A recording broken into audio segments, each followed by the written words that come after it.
पूनम की उम्र अभी 17 साल की थी। इसी साल उसने 11वीं की परीक्षा दी थी।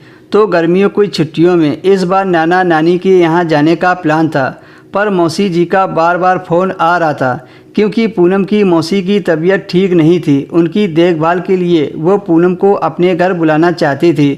मौसी की देखभाल के लिए वहाँ पर कोई नहीं है, इसलिए उसे कल अपनी मौसी के घर जाना पड़ेगा। यही सोचकर उसने अपना सारा सामान पैक कर लिया। पूनम कुछ ज़्यादा ही फैंसी कपड़े पहनने की शौकीन है। उसने अपने बैग में नई नई ब्रा और पैंटी रख लिए। वैसे वह थोड़ा पतली है तो वह सलवार सूट कम ही पहनती है। जब वो जीन्स पहनती है तो उसका शरीर थोड़ा दिखता है, जिससे उसकी कमर एकदम पतली सी लगती है। सुबह 9 बजे उसने अपना बैग उठाया और बाहर निकलकर आ गई तो उसकी मम्मी ने कहा आराम से जाना बोलकर उसकी मम्मी कुछ रुपए और दे दिए। पूनम ने हाँ में सिर हिलाया और घर के बाहर निकल आई। उसका घर रोड के किनारे ही था, इसलिए घर से निकलते ही उसने एक ऑटो वाले को रुकने को बोला। ऑटो वाला रुक गया। ऑटो वाला लड़का काफ़ी कम उम्र का था और काफ़ी हैंडसम भी था। वो बार बार साइड के शीशे से पूनम को देख रहा था।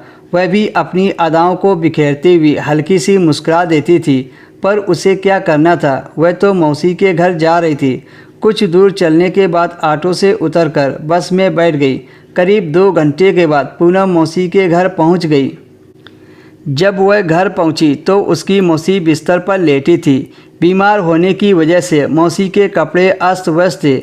उस समय मौसी ने धोती पहन रखी थी तो उनकी धोती उठी हुई थी। पूनम ने मौसी से नमस्ते किया और मौसी के पास बैठकर उनके कपड़े ठीक कर दिए। फिर मौसी पूनम की मम्मी का हाल चाल पूछने लगी। पूनम ने कहा मम्मी ठीक है। फिर पूनम ने मौसा जी के बारे में पूछा तो मौसी ने बताया वो नहाने गए हैं। पूनम ने कहा मौसी जी मुझे भी नहाना है।